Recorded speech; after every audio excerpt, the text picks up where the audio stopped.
CTS 시청자 여러분, 안녕하십니까? 우리 사회의 이슈들을 기독교의 시선으로 들여다보는 CTS 뉴스 W의 최진정입니다. 한국 교회가 위기라는 이야기 많이 들어보셨을 겁니다. 그렇다면 지금 가장 먼저 해결해야 될 과제는 무엇일까요? 교인 감소일까요? 전도 침체일까요? 아니면 사회적인 신뢰 회복일까요? 최근 한국 선결신문이 교역자와 성도 1,200명을 대상으로 실시한 의식조사에서 의미 있는 결과가 나왔습니다. 특정 교단을 대상으로 한 조사였지만 그 안에는 한국 교회 전체가 함께 고민해야 될 문제들이 담겨 있는데요. 오늘은 한국 선결신문 황승영 기자와 함께 이번 조사 결과에 따른 한국 교회의 현실과 과제를 짚어보겠습니다. 황 기자, 어서 오십시오. 안녕하세요. 먼저 이번 조사에서 가장 눈에 띈 결과는 무엇이었나요? 예, 가장 뚜렷하게 드러난 것은 이제 다음 세대와 청년 감소 문제였습니다. 이번 조사에서 교단이 가장 시급하게 해결해야 할 당면 과제를 물었는데요. 다음 세대 청년 이탈 방지가 39.4%로 가장 높았습니다.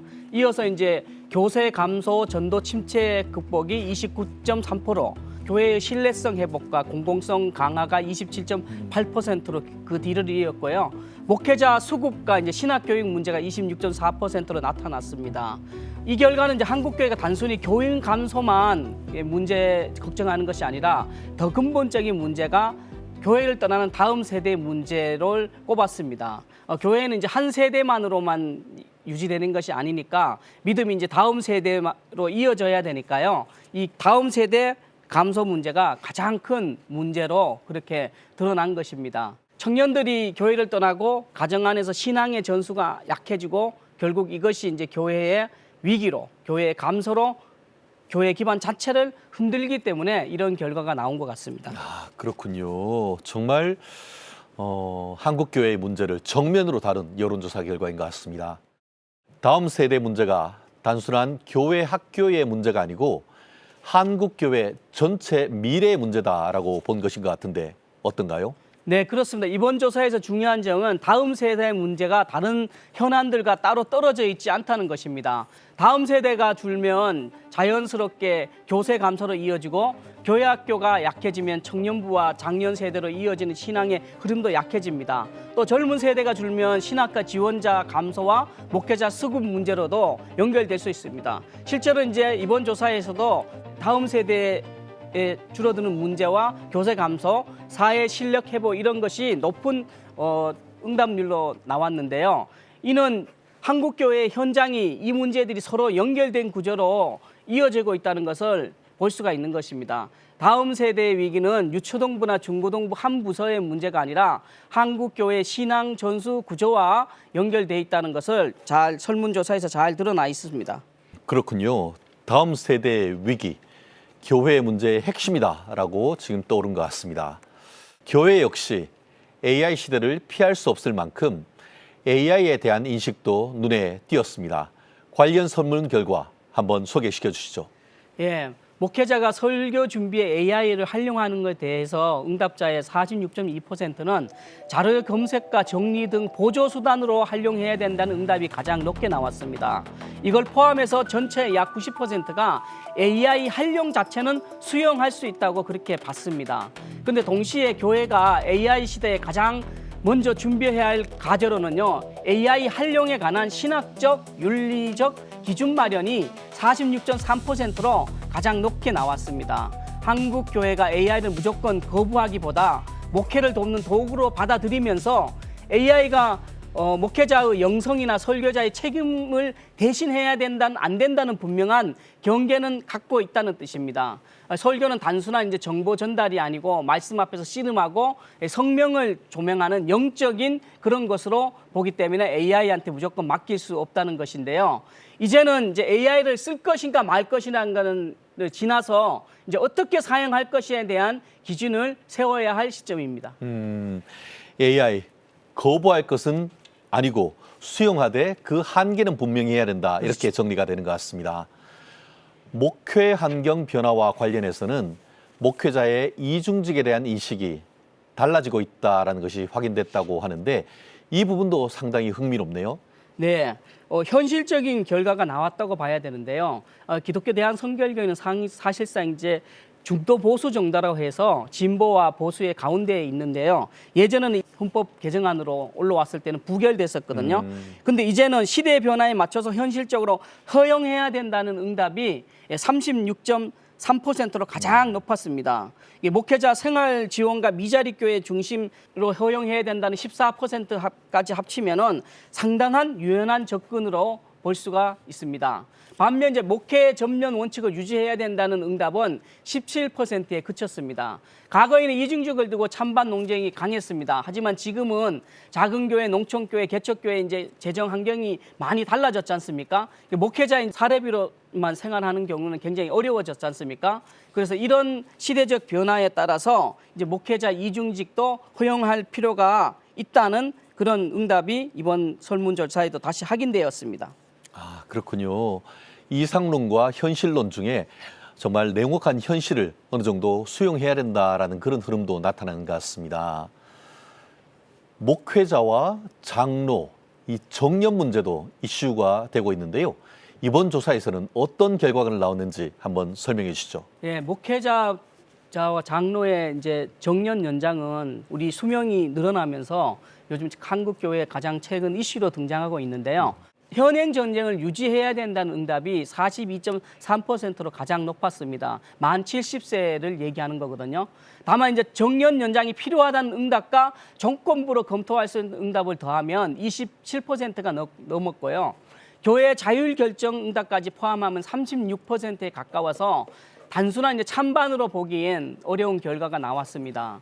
정년 연장의 필요성은 인식하고 있는 것 같고 어떤 방식으로 늘릴 것인가에 대한 것을 논의해야 된다는 그런 응답 결과로 보입니다. 그렇군요. 한국 사회가 고령 사회를 넘어 초고령 사회로 넘어가면서 교회에도 정년 연장에 관한 이슈가 현실화되고 있는 것 같습니다. 교회 제도나 운영 방식에 대한 요구도 있었다라고 하는데 이 부분은 어떻죠?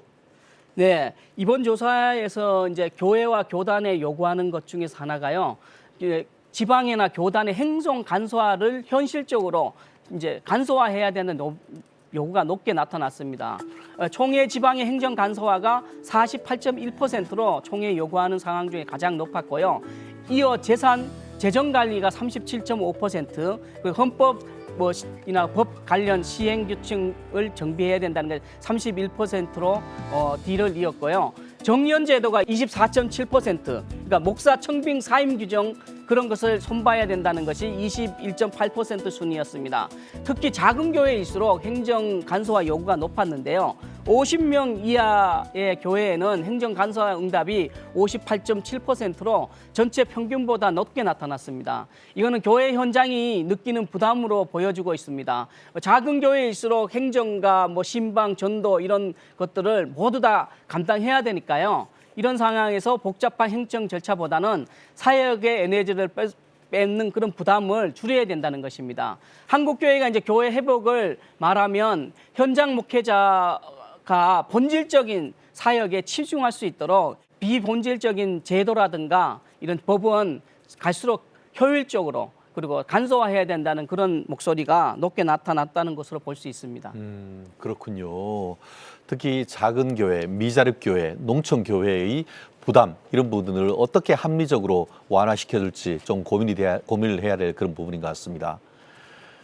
이번 조사 자체를 놓고 볼 때 한국 교회가 앞으로 가장 중요하게 붙들고 나아가야 될 방향 뭐라고 보시는지요? 예. 가장 먼저 살펴봤던 것처럼 다음 세대의 문제라고 봅니다.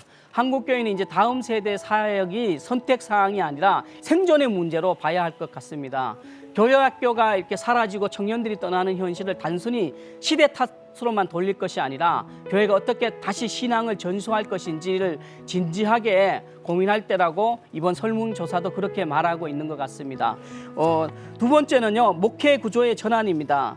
교회 규모는 작아지고 부교역자는 부족하고 그리고 혼자서 목회하는 구조는 이제 지나가는 것 같습니다. 이런 시대 변화에 맞춰서 훈련된 평신도 지도자를 세운다든가 교회 안에 은사를 발견하게 해서 함께 사역하는 구조로 가야 된다는 그런 결과도 이번 설문조사에서 나왔습니다. 마지막으로는 이제 시대 변화에 따른 분별력인데요.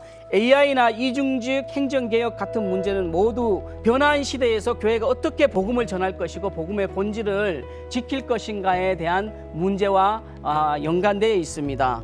따라서 복음의 기준 안에서 우리가 시대의 변화에 따라서 복음을 전하는 그런 그릇은 바꿔야 되고 그보다 본질을 지킬 수 있는 제도적인 그런 문제 같은 거는 개선해야 된다는 목소리가 여기에 반영됐습니다. 이번 조사는 특정 교단의 결과이지만 그 안에 담긴 문제의식은 한국 교회 전체가 고민해야 될 내용입니다. 다음 세대, 목회 환경, 기술 변화, 제도 개혁. 이 문제가 어느 한 교단의 문제가 아니라 한국 교회의 공통적인 문제라고 봐야 될 것 같습니다. 그렇군요. 시대가 변화하면 교회의 운영과 선교, 전도 전략도 바뀌어야 된다라는 말씀으로 정리가 되는 것 같습니다. 이제는 한국 교회가 연합하여 그 답을 찾아야 할 시점입니다. 이 답을 향한 작은 발걸음들이 모여 한국 교회의 미래를 세워가기를 깊이 기대합니다. 황승영 기자, 오늘 브리핑 고맙습니다.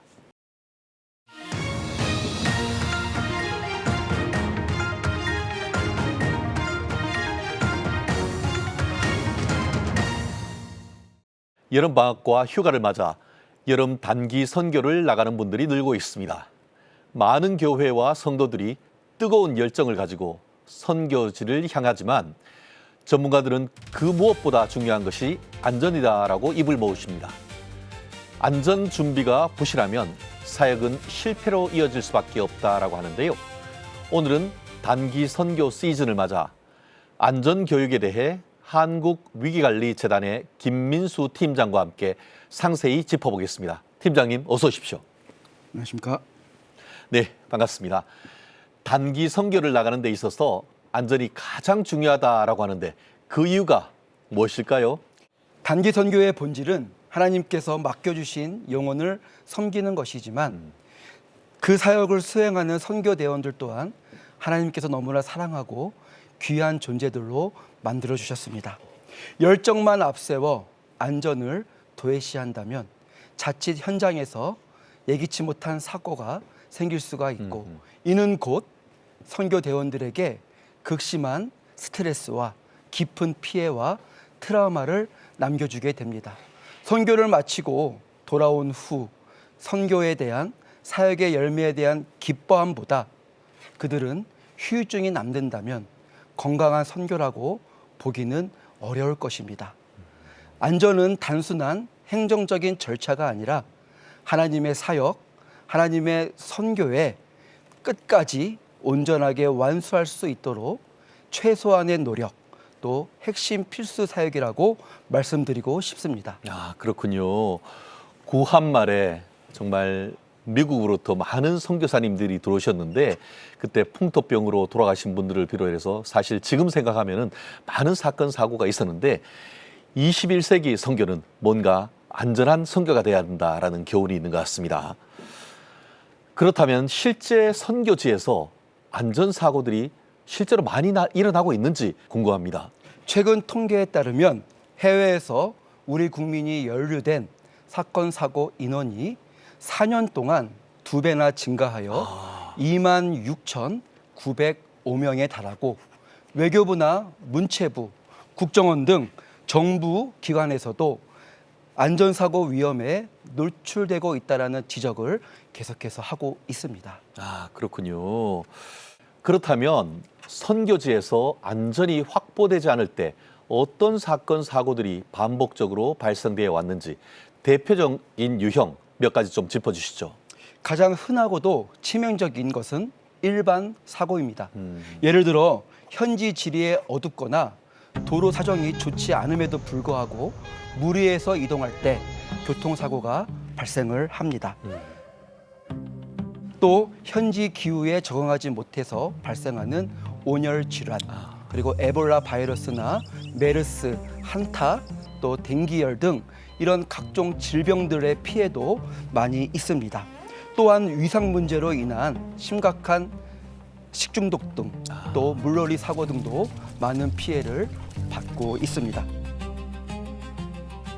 공통적인 특징은 우리 팀은 이런 일이 없을 거야. 우리에게는 이런 것은 일어나지 않을 거야라는 안일한 생각이 앞설 때 이런 사고들이 발생된다는 점을 꼭 주의 깊게 아시기를 바랍니다. 아, 그렇군요. 방심하는 순간 그 사이에 사건, 사고가 일어날 수 있다는 말씀인 것 같습니다. 일반적인 여행 안내문에도 여지폰, 그러니까 여권, 지갑, 휴대폰 꼭 잘 챙기라라고 강조하지 않습니까?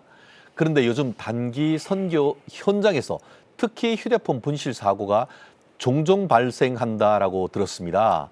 이런 상황에서 대비하기 위해서는 교회 그리고 선교팀이 반드시 숙지해야 될 구체적인 안전수칙 그리고 준비사항이 무엇일지 좀 정리해 주시죠. 요즘 휴대폰은 단순한 통신 수단이 아니라 현지에서의 생명줄과 같습니다. 분실에 대비해서 중요한 연락처 정보나 현지 숙소 정보, 대상한 정보 등은 꼭 종이에 작성하여 소지하도록 하고 가급적 중요한 정보는 클라우드에 백업을 해두는 것을 권장합니다. 더 중요한 건 치안이 불안한 지역에서는 현지인들을 자극하지 않도록 휴대폰을 보이지 않게 조심스럽게 사용하는 것을 권장합니다. 굳이 탐심을 일으켜 강도, 범죄의 타겟이 되지 않도록 하기 위함입니다. 교회 차원에서는 팀별로 비상 연락망을 2중, 3중으로 구축하여 점검하는 체계를 갖추는 시스템을 꼭 확인을 해야 하고 위에서 설명하듯 현지 문화를 존중하고 조심하는 태도 자체가 가장 훌륭한 안전 수칙입니다. 여러 사고 요령을 짚어주셨는데요. 결국 이런 위험을 막기 위해서는 출발 전 철저한 준비가 필요합니다. 단기 선교를 떠나기 전 반드시 받아야 될 안전교육에는 어떠한 구체적인 내용이 있는지 한번 좀 설명해 주시죠. 네, 이론적인 매뉴얼 전달도 중요하지만 위기 상황별 시뮬레이션이 꼭 포함되어야 합니다. 특히 위기관리팀을 조직하여 누가 이 단체를 통솔할 것인가, 문제가 발생할 시 대사관에 누가 연락을 할 것인가, 환자가 있을 시 누가 환자를 보호하고 케어할 것인가라는 역할 분담이 명확해야 합니다. 또한 해당 국가의 법률과 문화적 금기 사항을 숙지하는 교육도 필요합니다. 현지에서 무심코 한 행동이 큰 위기를 일으킬 수가 있기 때문입니다. 마지막으로 팀원 각자의 건강 상태를 꼼꼼히 체크하고 예방 접종과 함께 보험 가입을 완료하는 실무적인 교육도 꼭 빼먹어서는 안 됩니다. 그럼에도 불구하고 사고는 언제 어디서든 발생할 수 있지 않습니까? 실제로 사고가 터졌을 때 교회가 가장 먼저 취해야 될 대응 절차 무엇일까요? 무엇보다 원활한 보고 체계의 가동입니다. 현장에서 당황하여 상황을 은폐하려거나 본인이 혼자 독단적으로 해결하려고 하면 더 큰 화를 부를 수가 있습니다. 사고가 인지되는 즉시 한국의 파송교회나 선교본부와 즉시 상황을 공유하고 현지 의료진의 조치가 적절한지, 우리가 상급 병원이나 의료 혜택을 받을 수 있는지에 대한 현지적인 문제들을 본국에서 실시간으로 상황을 공유하며 위기 대응하도록 조율하는 것이 훨씬 안전하고 효율적입니다. 필요하다면 한국위기관리재단 같은 전문기관을 통하여 도움을 받는 것 또한 추천합니다. 그렇군요. 은폐하지 말고 보고해서 대응하라, 이런 말씀 주신 것 같습니다. 선교지에서 발생했던 사고 가운데 가장 잘 대처했던 사례가 있다면 어떤 것인지 또 팀장님 소개시켜 주시죠.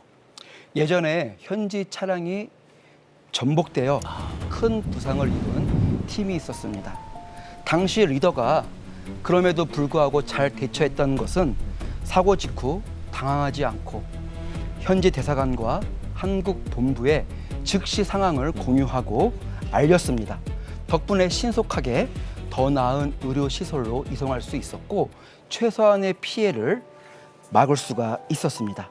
그리고 돌아온 뒤 그 팀은 단순히 사고를 덮어두지 않고 팀원 전체가 모여 그 당시를 뒤돌아보며 또한 심리적인 회복을 돕는 디브리핑 과정 또한 거쳤습니다. 그 교회는 그 경험을 바탕으로 훨씬 더 정교한 안전 매뉴얼을 구축할 수가 있었고 지금은 오히려 다른 교회들에게 안전 사역의 모범이 되고 있습니다. 그렇군요. 참 하나님께도 은혜가 되고 또 더욱 나를 이렇게 지켜주는 곳이구나라고 하기 때문에 추후에 있는 어떤 그런 선교 여행에도 더 많은 분들이 가려고 했을 것이다라는 그런 생각이 드는군요. 마지막으로 이번 여름 단기 선교를 앞둔 교회와 성도들에게 꼭 이것만은 전하고 싶다라는 한마디가 있다면 무엇인지 말씀해 주시죠. 네, 선교는 떠나는 것보다 안전하게 돌아오는 것이 사역의 마침표라고 생각을 합니다. 열정도 중요하지만 하나님이 주신 귀한 생명을 지키는 지혜를 발휘하는 것이야말로 진정한 선교의 첫걸음입니다. 우리 팀은 괜찮겠지. 우리한테는 이런 일이 생기지 않을 거야라는 방심 대신 우리 대원 한 사람 한 사람을 하나님께서 귀하게 여기신다라는 마음으로 안전에 최선을 다해 주시기를 바랍니다. 여러분의 안전하고 지혜로운 발걸음이 한국교회 선교의 건강한 미래를 지켜줄 것입니다.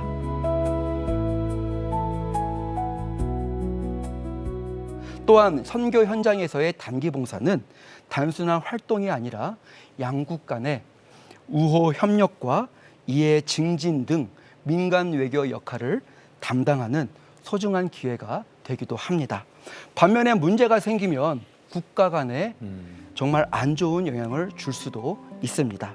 그러기에 대한민국의 민간 대사로서 품위를 유지하며 자긍심과 자부심과 책임감을 갖고 선교에 임하기를 간절히 바랍니다.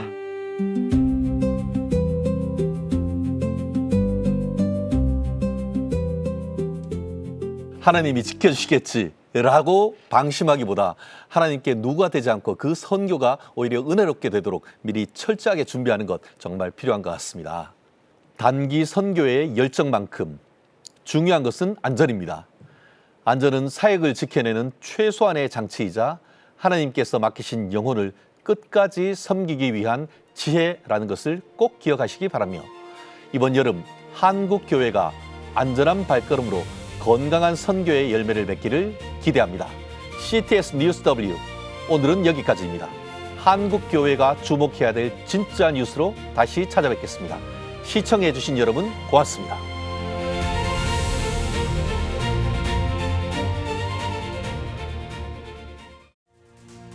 지금 한국교회는 복음의 능력이 필요합니다. 하나님 앞에서 자신을 돌아보는 회개 용서운동, 성령의 임재를 간절히 구하는 기도 성령운동, 오직 말씀과 기도로 다시 일어서야 합니다. 한국교회가 복음의 능력을 회복할 때 나라와 민족을 살리고 다음 세대가 믿음으로 바로 설 것입니다. 예수 그리스도의 생명의 복음으로 하나 되는 한국교회, 개혁주의 생명신학이 예수 생명의 마중물이 되겠습니다. 이 캠페인은 기독교대학의 글로벌 리더 백석대학교와 백석총회가 함께합니다.